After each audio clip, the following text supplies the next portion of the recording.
When did you realize your ex's generous settlement was actually worth millions?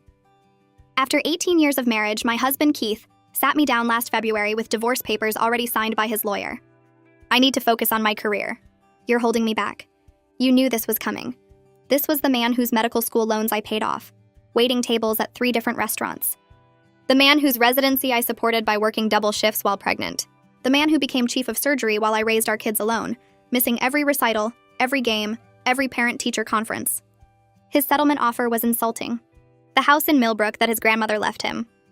A 1987 Ford pickup with 200,000 miles, and $800 a month in alimony for 2 years. That's it. Take it or leave it. But that house needs serious work. New roof, new plumbing, probably termites. The foundation's cracked. It's basically a teardown. You're lucky I'm giving you anything. My lawyer said fighting would cost more than I'd gain. Keith had hidden assets well and moved money around for months. His salary was officially reduced on paper. Keith was already with his 26-year-old surgical resident, posting pictures of their weekend trips to vineyards. I was 43 with no career because I'd spent 2 decades being his support system, his secretary, his therapist, his mother. I took the deal. The house was 3 hours from the city, in the middle of nowhere. Built in 1841, according to the crumbling foundation stones. 4 rooms, no insulation, wood stove heating, and mice in the walls. The realtor I called actually laughed. Maybe $60,000 if you're lucky. More likely $40,000 for the land once you demolish. That's generous, honestly. This place is a disaster. But I had nowhere else to go. My sister lived in California. My parents were gone.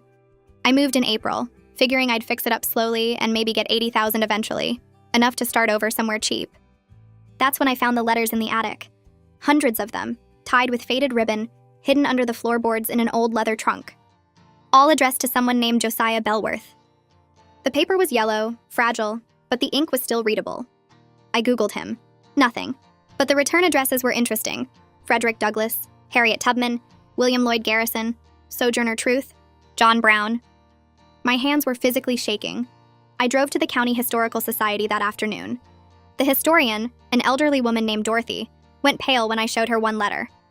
This is Bellworth House? You actually own Bellworth House? We thought it was destroyed in the 1920s. Everyone thought it burned down. Josiah Bellworth ran the most important underground railroad station in the state. These letters are priceless. This changes everything we know about the network in this region. That night, I got a call from the State Historical Commission. They wanted to visit immediately. Then the National Park Service called. Then the Smithsonian. Then Yale University. Then the Museum of African American History. By May, I had 3 separate government agencies and 2 universities competing to buy the property. The state offered one, $2 million. The Park Service offered one, $8 million. The Smithsonian Partnership offered 2, $3 million plus consulting fees for the restoration. Yale offered $2 million plus a research position. Keith called me in June, super casual. Hey, just checking in. Heard you're doing some renovations on grandmother's place. How's that going? The neighbor mentioned seeing lots of cars there. Fine, just fine. Fixing things up. Actually, I've been thinking. That house has sentimental value. Maybe we should revisit the settlement. I could buy it back from you. Give you something nicer. Maybe a condo in the city? 2 bedrooms, a doorman, and much more practical for you. I played dumb. Oh, that's sweet. But I'm getting attached to country living. It's very peaceful here. 2 days later, his lawyer called. Dr. Haywood would like to offer you $200,000 for the Millbrook property. That's triple what it's worth. Very generous. You could buy something actually livable with that money. I declined. Keith called again, furious this time. That house belonged to my grandmother. It's family heritage. You're being spiteful. You have no right to keep it. Strange how it wasn't family heritage when you dumped it on me 6 months ago. The calls got desperate.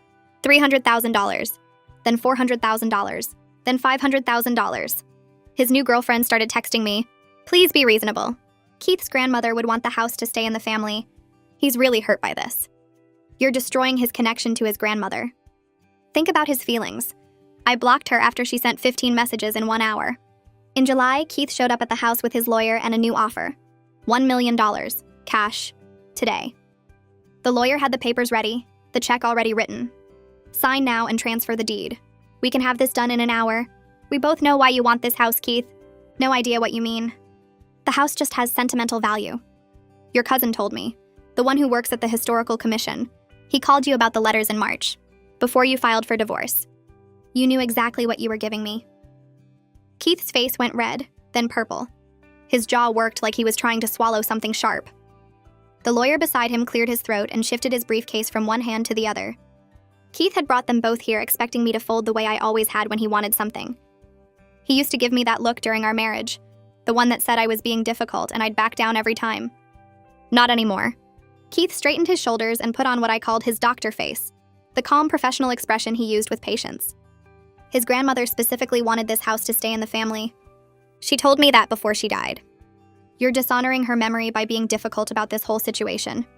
We can work this out reasonably if you just stop being so stubborn.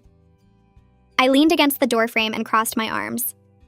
Your grandmother left the house to you, not me. You're the one who dumped it on me in the divorce settlement. You stood in your lawyer's office and called it a worthless teardown with termites and a cracked foundation. You said I was lucky you were giving me anything at all. Remember that conversation, Keith? Because I remember every single word. The lawyer jumped in before Keith could respond. Mrs. Haywood, we're here in good faith to reach a reasonable settlement. The property has sentimental value to Dr. Haywood's family, and we believe a fair negotiation can benefit everyone involved. We're prepared to offer very generous terms for the property transfer. I watched Keith's face while his lawyer talked. His left eye was twitching the way it always did when he was stressed. His hands kept clenching and unclenching at his sides. He knew I'd figured it out, and the panic was starting to show through the professional mask. This wasn't about his grandmother or family heritage. This was about millions of dollars he'd tried to steal from me by hiding the truth. They left 20 minutes later with nothing. Keith tried 3 more times to change my mind before his lawyer finally steered him toward the car. I watched them drive away, then went inside and found the business card Dorothy had given me 2 weeks ago. The divorce attorney she'd recommended when I first told her about Keith's sudden interest in buying back the property. I called the number and a woman answered on the second ring. Iris Elliott speaking. I explained the whole situation, starting with the divorce settlement and ending with Keith's $1 million cash offer that afternoon. I told her about finding the letters, the institutions competing to buy the property, and Keith's cousin at the Historical Commission who must have tipped him off. The words came out in a rush. 18 years of supporting Keith's career, and 6 months of watching him try to cheat me out of everything. Iris went completely silent for almost 30 seconds. I thought maybe the call had dropped until she finally spoke. This is one of the most clear-cut cases of divorce fraud I've ever heard. Your ex-husband deliberately concealed the property's true value during your divorce proceedings. That's illegal. That's grounds to reopen the entire settlement and potentially press criminal charges. My hands started shaking. I sat down on the front porch steps because my legs suddenly felt weak. Can we actually do that? Can we reopen the divorce? Iris's voice was steady and professional.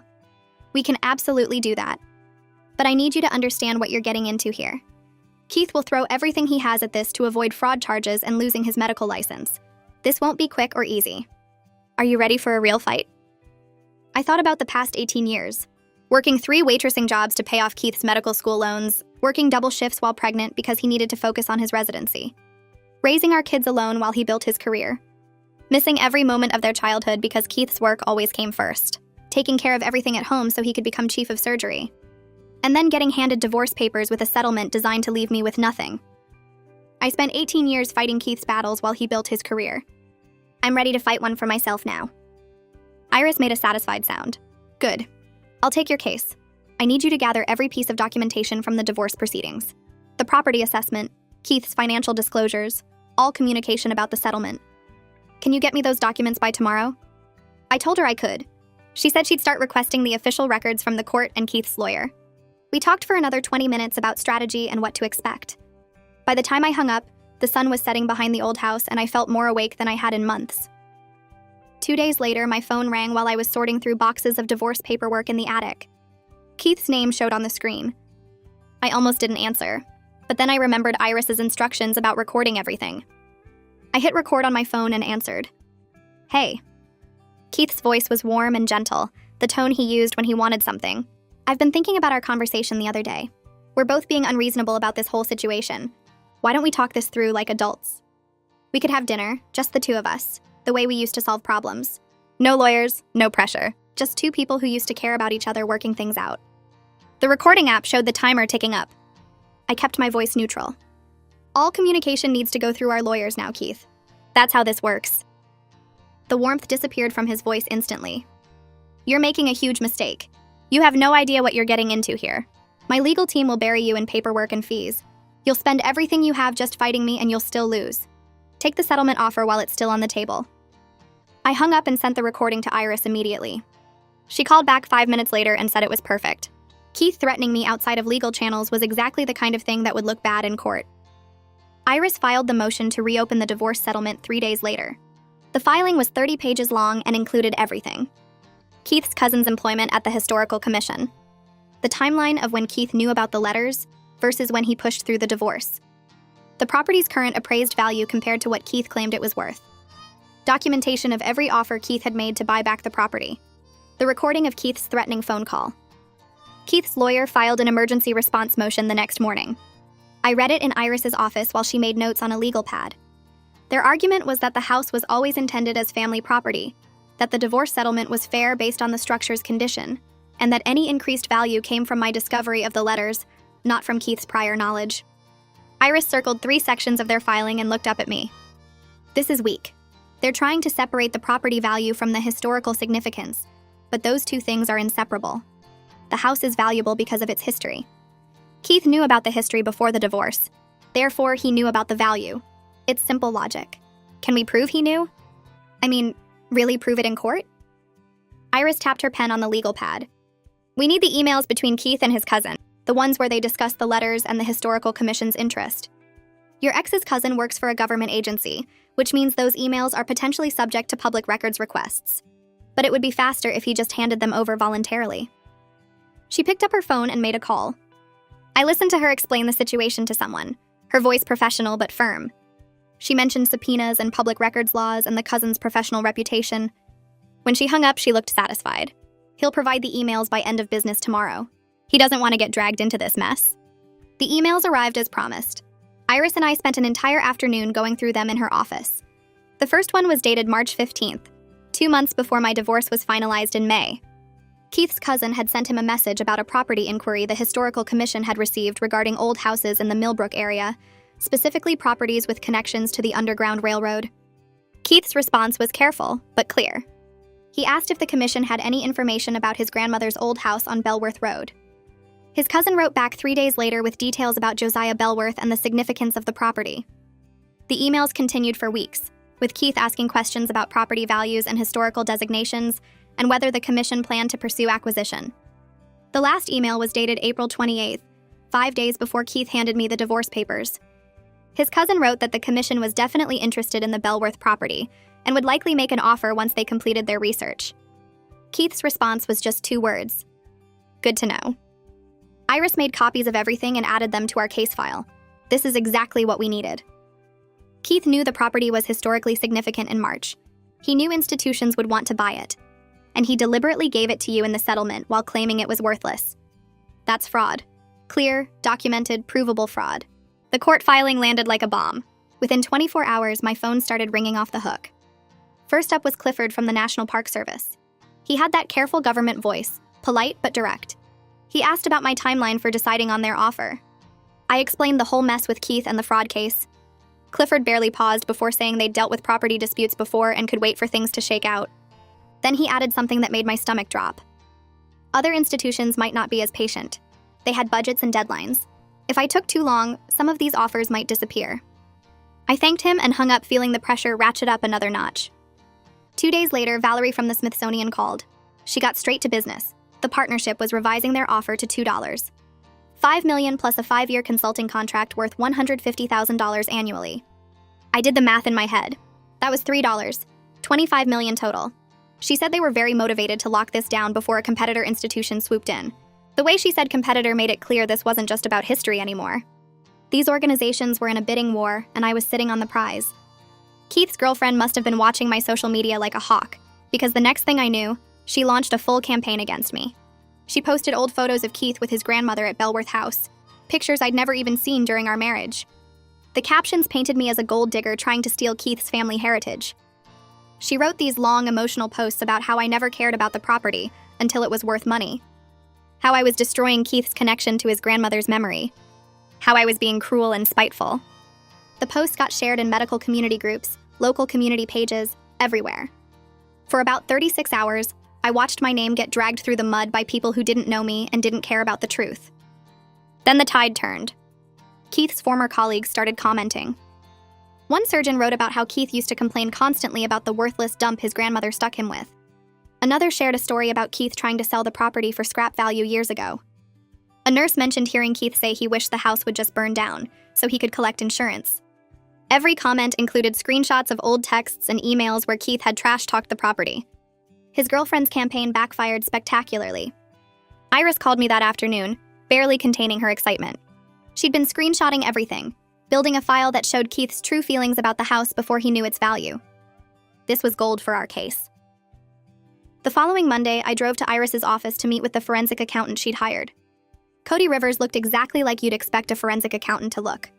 Quiet, methodical, dressed in a gray suit that probably cost more than my truck. He spread Keith's financial disclosures across the conference table and spent 3 solid hours going through everything with a fine-tooth comb. I tried to follow along, but the numbers blurred together after a while. Finally, Cody looked up and spoke for the first time since we'd started. Keith's financial picture had more holes than Swiss cheese. That was his exact phrase, delivered completely deadpan. Cody walked me through it step by step. Keith claimed his salary got reduced right before our divorce. The hospital records told a different story. Keith actually received a huge raise 6 months before he filed the papers.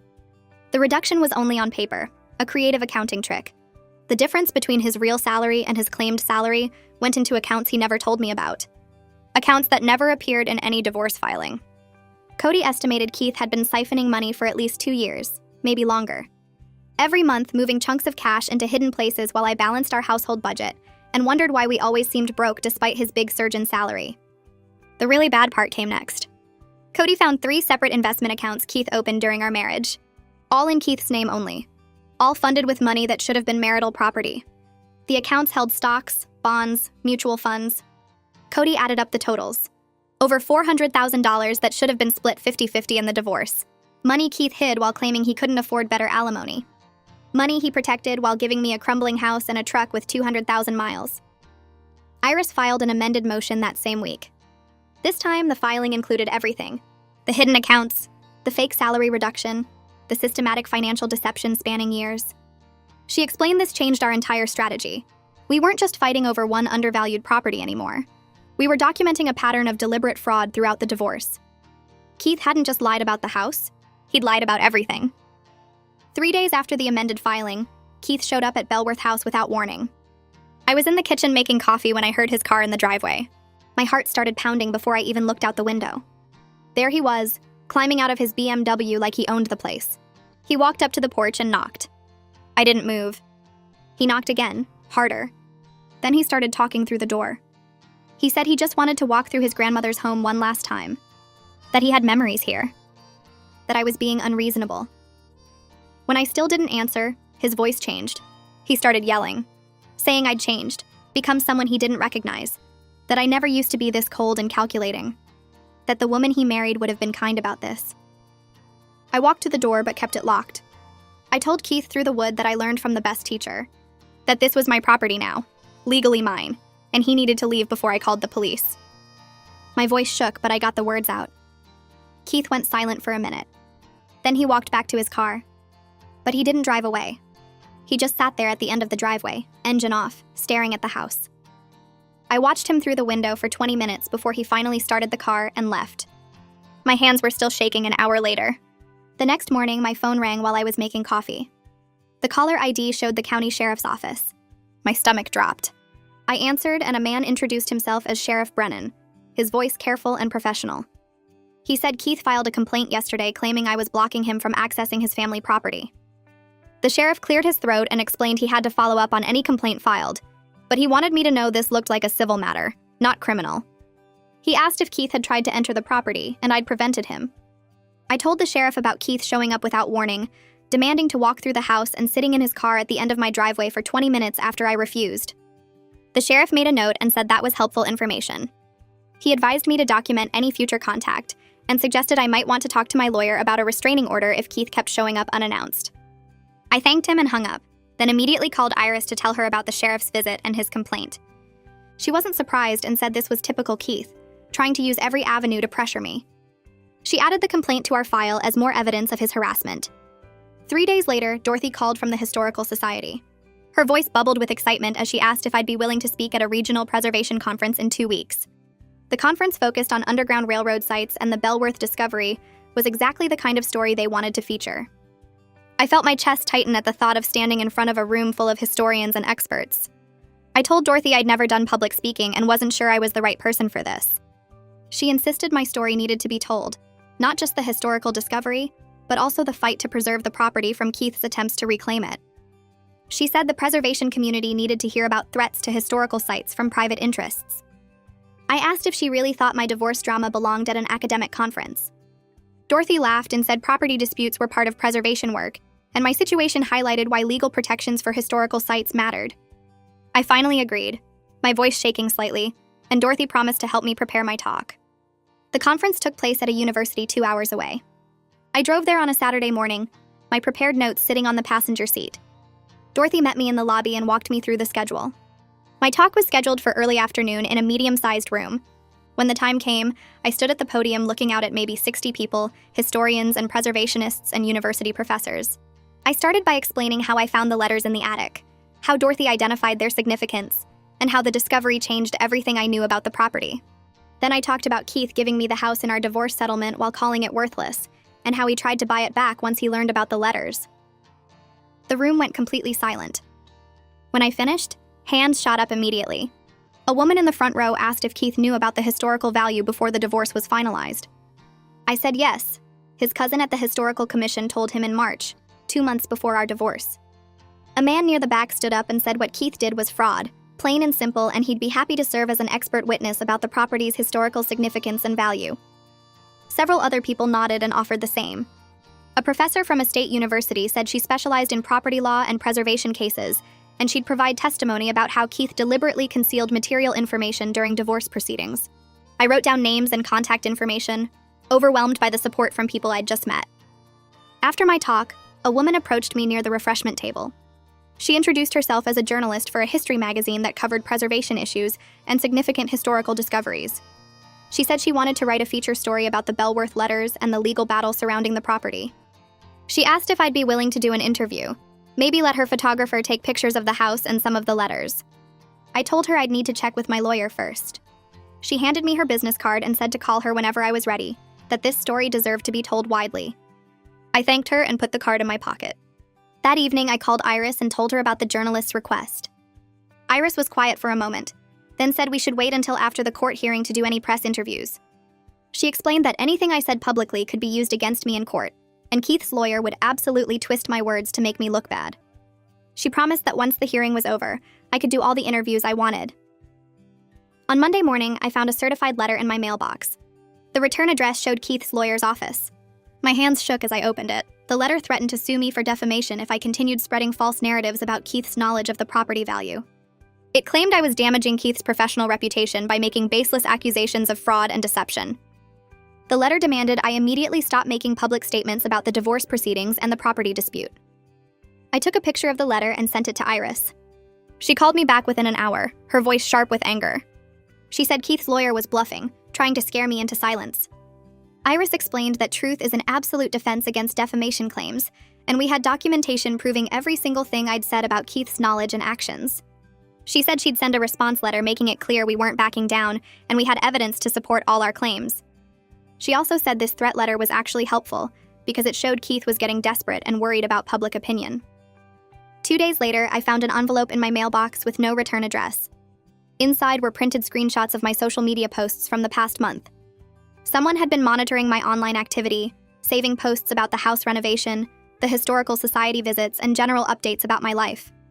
Nothing sensitive or private, but the fact that someone was tracking me this closely made my skin crawl. I called Iris immediately, and she said to save the envelope and screenshots as evidence of harassment. She asked if I'd posted anything about the legal case on social media. I said no, I'd been careful about that. She advised me to make all my accounts private and to stop posting anything related to the property or the divorce. I spent that evening going through all my social media settings, making everything private and blocking Keith, his girlfriend, and anyone I thought might be feeding them information. The whole situation felt increasingly creepy and invasive. The next morning, Valerie from the Smithsonian called. She said their legal team had reviewed the divorce fraud case and the ongoing litigation. I held my breath, expecting her to say they were pulling their offer. Instead, Valerie said they were still fully committed to the partnership regardless of the outcome. She explained that institutions deal with complicated property histories all the time, and this situation wouldn't affect their offer or their plans for the site.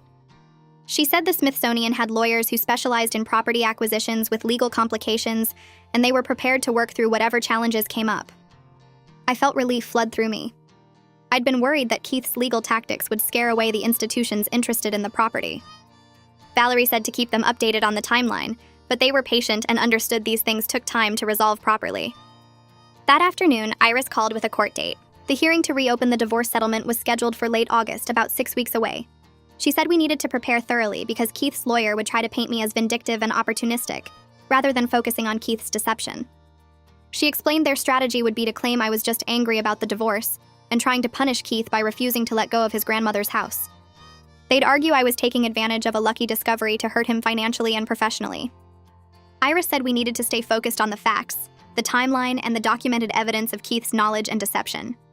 She scheduled several prep sessions over the next few weeks to go over my testimony and practice handling hostile questions from Keith's lawyer. The same week, Keith's girlfriend posted a long essay on social media about the challenges of dating a man going through a difficult divorce. She didn't name me directly, but the details made it obvious who she meant. Requested Reads is on Spotify now. Check out link in the description or comments. She wrote about manipulative ex-wives who can't accept that their marriages are over, who use children and property as weapons, who make everything harder out of spite. She described how hard Keith worked, how dedicated he was to his patients, how much he'd sacrificed in his marriage. The post painted me as the villain in their love story. I didn't respond or engage, but other people did. The comment section filled up fast. Multiple people pointed out that she started dating Keith while he was still married, that she was the other woman, not some innocent victim. Someone dug up the timeline and posted that Keith filed for divorce right after starting his relationship with her. Others called her out for posting about private legal matters publicly. The essay backfired completely, making both her and Keith look worse instead of generating sympathy. For the next week, I met with Iris almost daily to prepare my testimony. We went over every detail of my marriage to Keith, from paying his medical school loans to supporting him through residency, to raising our kids alone while he built his career. We reviewed the divorce proceedings, Keith's settlement offer, his specific language about the house being worthless and needing to be demolished. We practiced my answers about finding the letters, discovering their significance, and Keith's subsequent attempts to reclaim the property. Iris coached me to stay calm and factual no matter what Keith's lawyer said to me. She warned me he'd try to make me angry or defensive, try to get me to say something emotional that would make me look unstable or vindictive. She had me practice responding to hostile questions with simple, direct answers focused on facts and timeline. She reminded me repeatedly that we had the evidence on our side, that Keith's own emails and financial records would tell the story even if my testimony wasn't perfect. The night before the hearing, my phone buzzed at 11:47 p.m. with a text from Keith. It didn't have to be like this. Just those 6 words. No explanation, no context. I stared at the message for a full minute before screenshotting it and forwarding it to Iris with a note about the timestamp. She replied within 3 minutes even though it was almost midnight. Perfect. This shows him trying to contact you outside legal channels right before the hearing. Judge won't like it. I couldn't sleep after that, lying in bed replaying every conversation we'd had during the divorce, every lie he'd told about the house being worthless. My alarm went off at 6, but I'd been awake since 4, watching the ceiling fan spin in circles.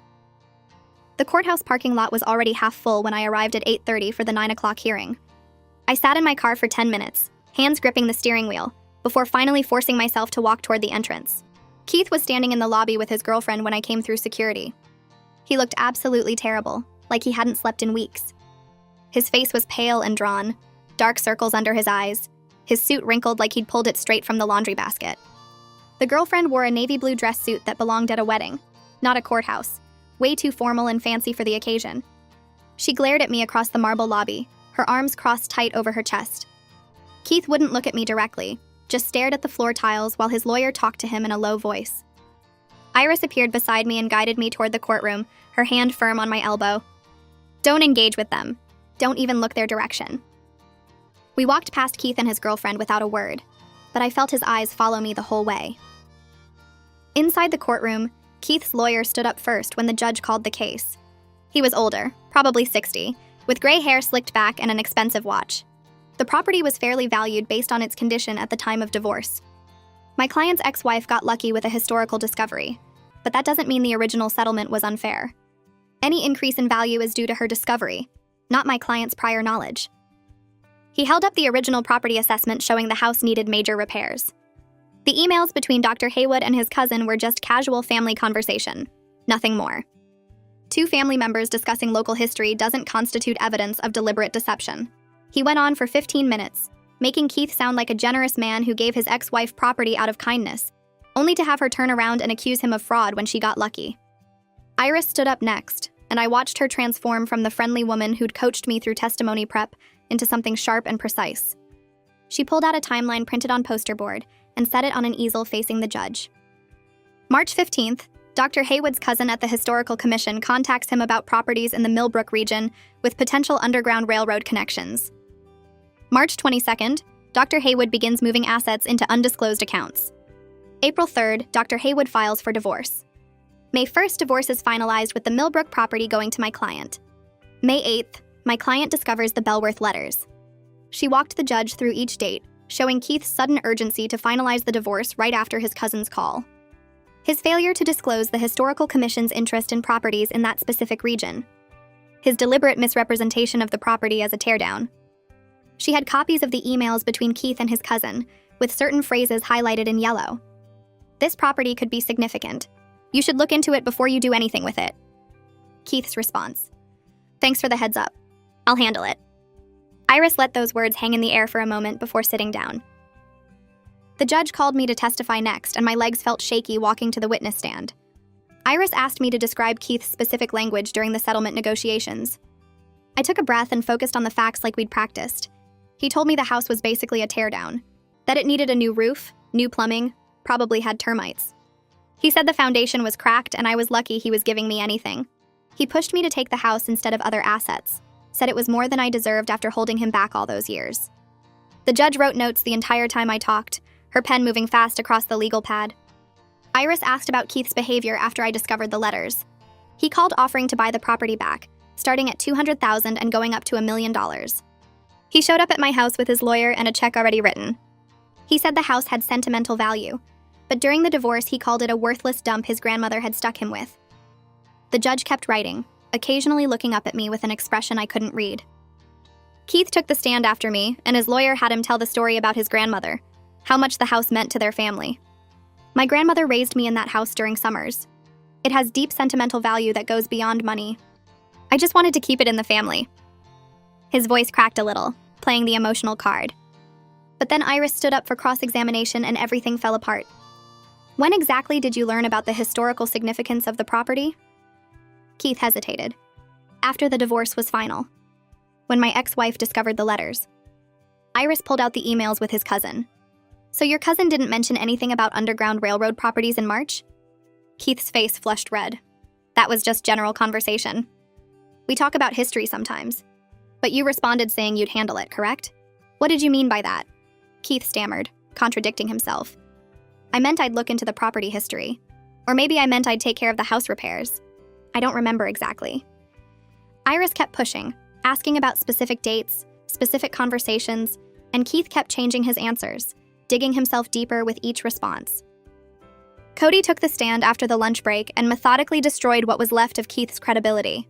He presented bank statements showing Keith opened 3 separate investment accounts in the 2 years before filing for divorce. Documentation of Keith's actual salary versus what he claimed in divorce filings. Evidence of systematic asset concealment totaling over $400,000. Cody spoke in a calm, factual tone, just laying out numbers and dates, but the impact was devastating. Keith's lawyer tried to object, tried to claim the financial information wasn't relevant to the property dispute, but the judge overruled him. This goes to the pattern of deception alleged in the motion. I'll allow it. Cody continued for another 30 minutes, showing how Keith had deliberately hidden money while claiming reduced income. Keith's lawyer had no questions for Cody, just sat there looking defeated while his client's entire financial scheme got exposed in open court. The judge didn't rule immediately, which Iris had warned me might happen. I'm deeply troubled by the evidence I've heard today regarding financial deception and misrepresentation of assets. I need time to review all the documentation and testimony before making a ruling. I'll issue a written decision within 2 weeks. She looked directly at Keith. I'm warning both parties against any contact outside of proper legal channels while I deliberate on this matter. Any violations will be taken very seriously. Keith stared at the table in front of him, his lawyer whispering urgently in his ear. The judge gathered her papers and left the courtroom, and I felt like I could finally breathe again after holding my breath for hours.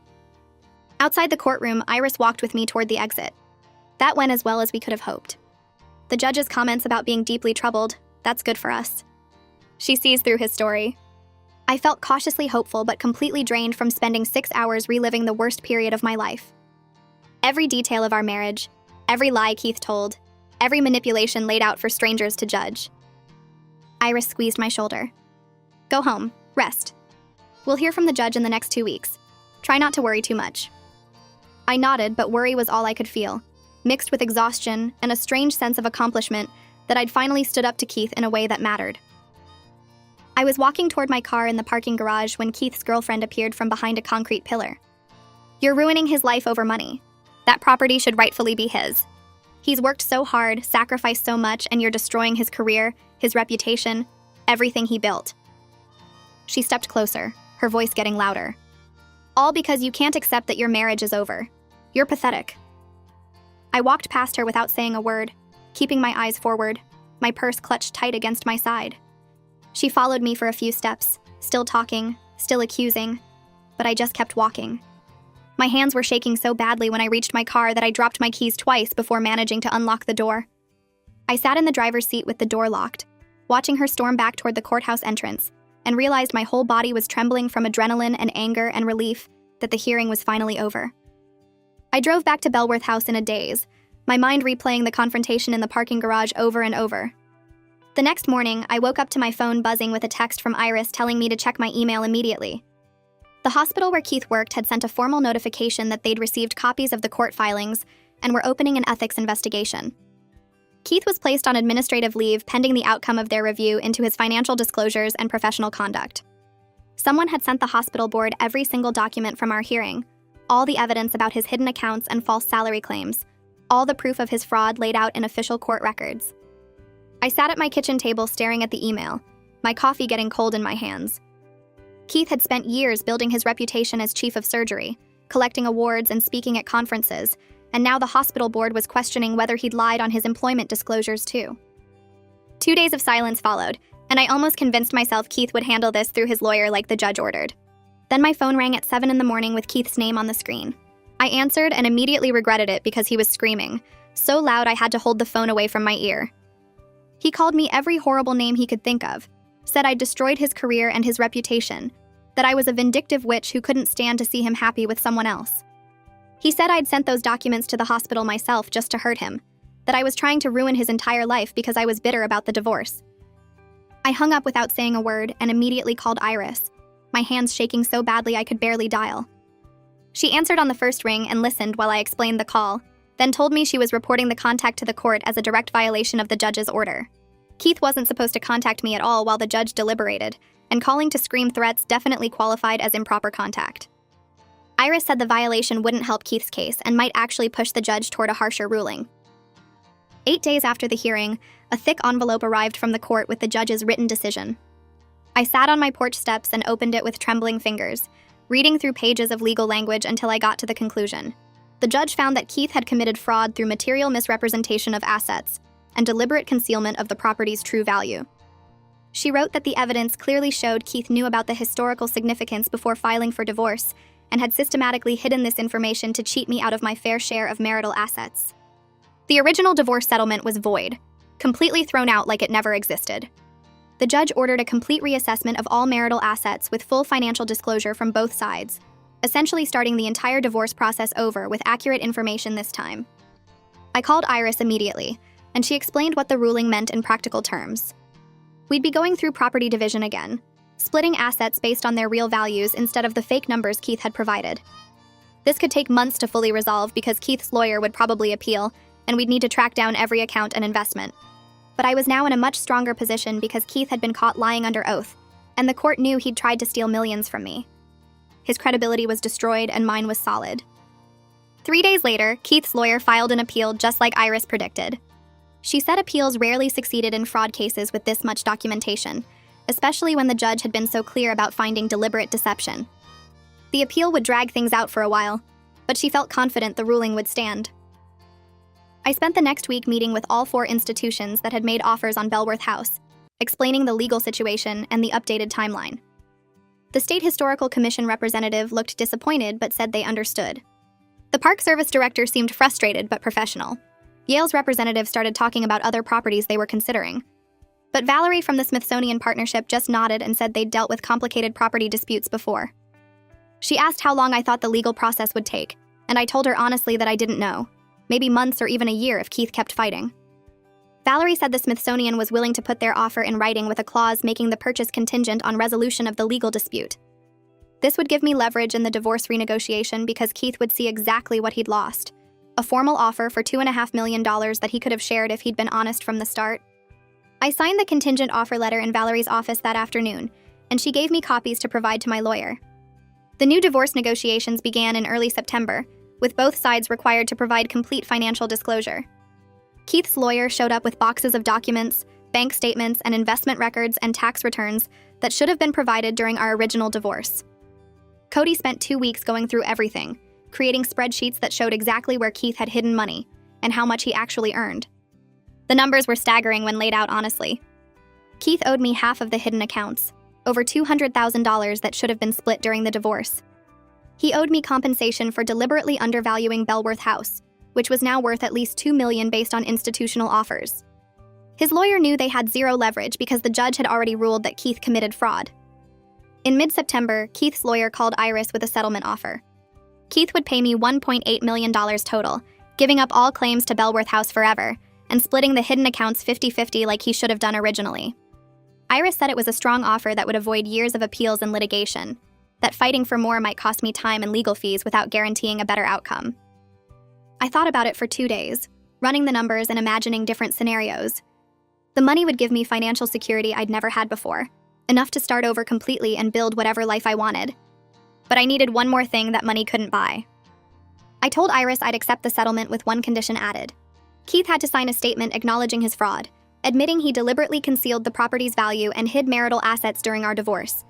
And he had to agree in writing to never contact me again outside of absolute legal necessity. His lawyer called back within an hour, saying Keith refused to sign any statement that admitted wrongdoing. Iris calmly explained that we'd see him in court then, and the appeal process would keep his ethics investigation open at the hospital for at least another year. 20 minutes later, the lawyer called back and said Keith agreed to both conditions. He'd signed the acknowledgement and the no-contact agreement, probably because his medical career couldn't survive another year of investigation and bad publicity. We finalized the settlement agreement on a cold morning in late September, meeting in a conference room with both lawyers present. Keith looked terrible, like he'd aged 5 years and 6 months. He signed every page without looking at me once, his pen scratching across the acknowledgement of fraud with visible anger in every stroke. When he finished, he stood up and walked out without a word, and I realized I'd probably never see him again. The feeling was overwhelming relief mixed with something that felt like freedom. The hospital board's decision came through 3 weeks later in a formal letter that Keith's lawyer forwarded to Iris. Keith would keep his position as chief of surgery, but faced mandatory ethics training and 2 years of probation, where any financial irregularities would result in immediate termination. The letter outlined specific violations related to his divorce disclosures and the deliberate misrepresentation of assets during legal proceedings. His colleagues would know about the probation, the training requirements, the ethics violations that led to this outcome. I read the letter twice and felt nothing except mild satisfaction that his actions finally caught up with him in a way that actually mattered. The Smithsonian paperwork took another month to finalize because their legal department wanted every detail documented and verified. Valerie walked me through page after page of contracts, preservation agreements, consulting terms, and payment schedules. The sale price landed at $2.5 million, with the consulting contract starting immediately at $30,000 annually for 5 years. I signed everything in Valerie's office while Dorothy sat beside me as a witness, both of us grinning like idiots because this actually happened. The wire transfer hit my account 2 days later, and I stared at the balance for 10 minutes straight, unable to process that this money was real and mine. Dorothy called me the following week asking if I wanted to help catalog the letters as part of my consulting work. We met at the Historical Society, where she'd set up a proper archival workspace with climate-controlled storage and white cotton gloves for handling the documents. Each letter needed careful documentation, photographing, transcription, and cross-referencing with known Underground Railroad records. The work required patience and attention to detail that reminded me of the nursing prerequisites I'd taken before Keith convinced me to drop out and support his career instead. Dorothy explained the historical significance of each correspondent, the coded language they used, the networks they built to move people north to freedom. I found myself arriving early and staying late, absorbed in these voices from the past who risked everything to help others. Dorothy mentioned during one of our sessions that she'd heard through her network at the hospital that Keith's girlfriend had ended things. Apparently, the surgical resident decided that dating a man under ethics investigation with serious financial problems wasn't the career move she'd imagined when she started seeing the successful chief of surgery. Keith was back to eating lunch alone in his office, according to Dorothy's source. No more weekend vineyard trips posted on social media. No more young girlfriend making him feel important and desired. I felt nothing hearing this news except mild curiosity about whether Keith finally understood what it felt like to be discarded when you stopped being useful. I started house hunting in October using part of the settlement money for a down payment. The real estate agent showed me a small ranch house 15 minutes from the Historical Society, far enough from the city that I'd never accidentally run into Keith at a restaurant or grocery store. The house had 3 bedrooms, updated kitchen and bathrooms, central heating and air conditioning, and a fenced backyard with actual grass instead of mud and mice. Everything worked properly without needing repairs or renovations or emergency fixes. I made an offer that afternoon and closed 3 weeks later, moving in with furniture I picked out myself instead of hand-me-downs from Keith's family or cheap pieces we'd bought together decades ago.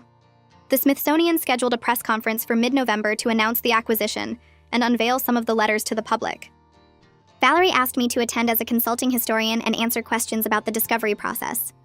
I bought a professional outfit that actually fit properly and practiced talking points with Dorothy until I felt confident I wouldn't freeze up in front of cameras. The conference took place at a museum in the city with reporters from history publications, local news stations, and preservation organizations. I stood next to Valerie while she explained the significance of the find, then answered questions about discovering the letters and recognizing their importance. The journalist from the history magazine who'd approached me months ago asked about the legal battle to preserve the property, and I told the whole story without naming Keith directly, but making it clear someone had tried to reclaim the house after learning its true value. Universities started reaching out in December with research positions and graduate program opportunities. Yale offered a position in their preservation department with full benefits and tuition remission for doctoral studies. 2 state universities contacted me about their public history programs and seemed excited about my access to the letters for thesis research. I was 43 years old, sitting at my kitchen table reading emails from professors who wanted to work with me, something I'd never imagined possible during my marriage when every decision revolved around Keith's career and convenience. Going back to the school felt terrifying and exciting in equal measure, a chance to build something that was entirely mine. Keith's lawyer sent a final email in late December with an attached document. The settlement agreement required Keith to provide a formal written apology acknowledging his actions during our divorce. I opened the attachment and read 3 paragraphs of legal language expressing regret for any misunderstandings or miscommunications that occurred during our separation. The apology was clearly drafted by his attorney with no genuine remorse or personal accountability, just careful wording designed to fulfill a legal obligation without admitting real wrongdoing. I saved the document to a folder and closed my laptop without responding, because Keith's apology meant nothing compared to the life I was building without him. I enrolled in a master's program in public history at a nearby university in January, using my Smithsonian consulting work as the foundation for my thesis proposal. The application process felt surreal after 2 decades away from academic settings, but the admissions committee seemed genuinely excited about my unique access to primary source documents and ongoing preservation project. My thesis advisor was a professor who specialized in Underground Railroad history and nearly jumped out of her chair when I explained my consulting role with the letters. She scheduled weekly meetings to discuss my research direction and connected me with other faculty members working on related projects. Classes started in late January, and I found myself sitting in seminars with students half my age, taking notes and participating in discussions about historical methodology and archival research. 6 months after the settlement, my life looked completely different from anything I'd imagined back in February when Keith handed me divorce papers. I spent mornings in graduate classes learning research methods and historical theory, afternoons at the Historical Society working with Dorothy on the letter catalog, and evenings reading assigned texts or writing papers for my courses. Some days I collapsed into bed, exhausted from juggling multiple commitments, and wondered if I'd taken on too much too fast. But it was the good kind of tired that came from working towards something meaningful, instead of the hollow exhaustion I'd felt during my marriage, constantly giving everything to support Keith's ambitions, while my own potential withered from neglect. I ran into Rachel at the coffee shop near campus in March, someone I hadn't seen since before Keith's residency started. She was ordering a latte when I walked in, and her face lit up with genuine surprise. We grabbed a table by the window and talked for 2 hours, catching up on everything that happened since we'd lost touch 15 years ago. Rachel told me she'd tried reaching out a few times during my marriage, but I never responded, and she eventually assumed I didn't want to maintain the friendship. I apologized and explained how Keith's career had consumed everything, how I'd gradually stopped answering calls and texts from anyone who wasn't directly useful to his professional advancement. Rachel admitted she'd always thought Keith took advantage of me, but didn't know how to say it without sounding judgmental or interfering in my marriage. She mentioned running into Keith's mother once at a hospital fundraiser, and his mother had complained about how demanding Keith was, how nothing anyone did was ever good enough for him. The conversation felt like opening a window in a stuffy room, letting fresh air clear out years of isolation. Rachel introduced me to two other friends from our old group, women I'd completely lost contact with during the years I spent supporting Keith's ambitions. We started meeting for lunch every few weeks, and they were amazed by my transformation from the exhausted, anxious person they remembered into someone who actually had her own life and goals. One of them, Jennifer, confessed she'd attended Keith's hospital fundraisers a few times, and watched how he treated me in public, how he'd interrupt me mid-sentence or correct me in front of other people, and she'd wanted to shake me and tell me to leave him.